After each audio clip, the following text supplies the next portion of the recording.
Hey guys, in this video, I'll show you how to download video ads from TikTok Creative Center. Alright, let's begin. First of all, open any type of preferred browser on your personal computer and search for TikTok Creative Center.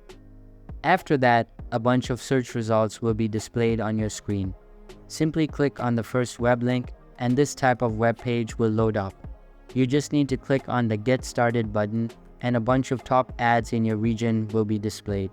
To download a TikTok ad, simply open the target ad and right-click anywhere on the web page. After that, select Inspect from the sub-menu and a new side panel will appear on your screen.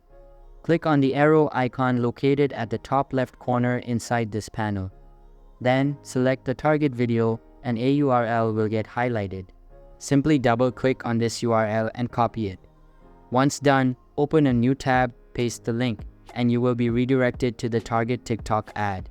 In order to download it, click on the three dots icon and select Download.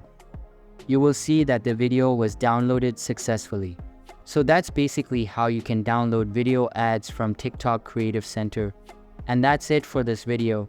If you find this helpful, consider subscribing and giving this a big thumbs up. Thanks.